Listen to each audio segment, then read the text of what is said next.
Okay, so I just got done watching Hellfest, and this is a movie that like I've seen a few times in my life. I've seen it at least twice, and tonight's viewing was my third time watching it, and I've really enjoyed this movie in the past. I've found it like a really thrilling, fun, like kind of retro slasher film, um, and this is why I like doing revisits and re-watches of certain movies, because for some movies out there, my opinion does change drastically, as I've done with some movies in my 61 movies of Halloween review series. There's been a few movies, over this month that I've reviewed where I used to like it and now I hate it. So, yeah, I really don't know what I will think of a movie that I saw like 2, 3 years ago. So yeah, I was excited to go back and rewatch it because I remember having a lot of fun with this movie in the past. And so that brings up the question: is this movie still as fun as I remember it being? Yes and no. I think there's a lot of things to enjoy in this movie for sure, but on the other hand, I think there's also a lot more to dislike in this movie because for a large majority of this movie, this is a largely boring movie. Like there's not a whole lot that happens. Like this group of characters, like they go through haunted houses, they go on roller coasters. Nothing happens for like a 20-minute segment in the middle of this movie, and then maybe the killer will come out and kill someone. It will go back to being boring for another 20 minutes. Killer will come out. He will cause some havoc. Back back to boring sequence.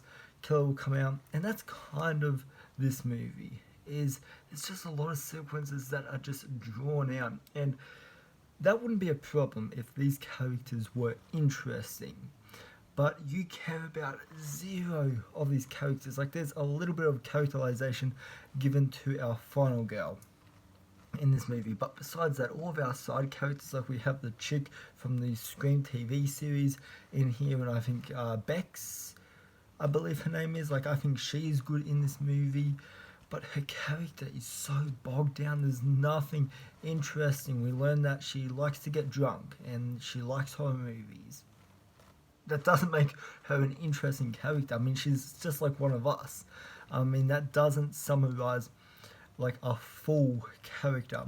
And then we have the main character's love interest, which this character is boring as shit. Like, why is he in this movie? Like, on one hand, I'm saying, like, I'm kind of glad he's in this movie because he has my favorite death, hands down, in this movie. But then he really offers nothing to the story besides like a romantic relationship going on with the main character. And now, speaking of the blood and gore in this movie, I do want to talk about that because while the violence and the bloody sequences are very minimal in this movie, there are two shots I can count in this movie as being, having some reasonable gore in it. Like, even though it's very quick, like, if you blink, like, you will miss it because it's like 2 seconds. Like, it's done and over with in like a blink of an eye. So it's very quick gore. But the first one was a sledgehammer to the head, and you actually see the head, you actually see, the hammer, like smash the head after that. Looked incredible, like incredible practical effects, incredible gore effects there. And the second one was I think it was a screwdriver. It was either a screwdriver or a needle to the eye, and I thought that looked phenomenal.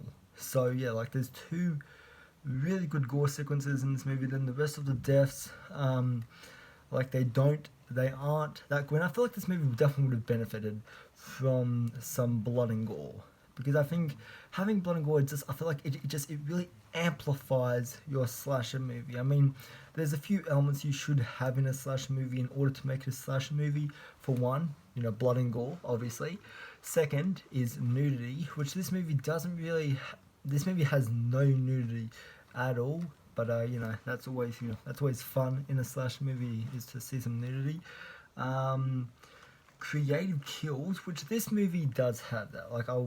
I really dig the sledgehammer kill. I thought that was something unique. I thought it was something that hasn't at least I haven't seen done in a slasher movie before. But yeah, for the most part, this movie has zero gore, minus a few shots in the movie. There's very minimal, like it mostly cuts away whenever the killer is about to stab someone, or it's like a 1 second shot of the knife going into them, and then it cuts away. And yeah, really, that's the minimal of violence that you will get in this slasher movie. What else is to talk about? The performances. That's another thing. The performances in this movie are like I think are good. I feel like these characters are supposed to play kind of like douchey 20-year-olds, and I think for what they're handed in the script and for the characters and what's required of them as actors and actresses, like I think they do a really good job at portraying these characters, even though their characters aren't likable. The performances are good in the intense bits and in the suspenseful bits. And this is also a good looking movie actually. Like this is a very colourful. There's a lot of lights in this movie. There's a lot of different colour schemes and different colours shown in different shots, and I thought I really like that. I think the movie has it has good atmosphere and a good use of extras as well, because it makes this park really come alive. It really just amplifies the energy of Hellfest, and I thought that was really good.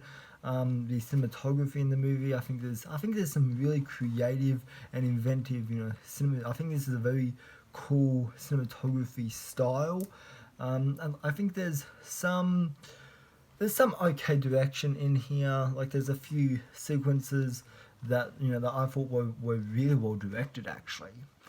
But for the most part, like the direction is upon this viewing. I mean, I found it good. I'm not gonna say it's not good, but I just found it very dull in certain sequences where nothing was happening. The direction just seemed very lost.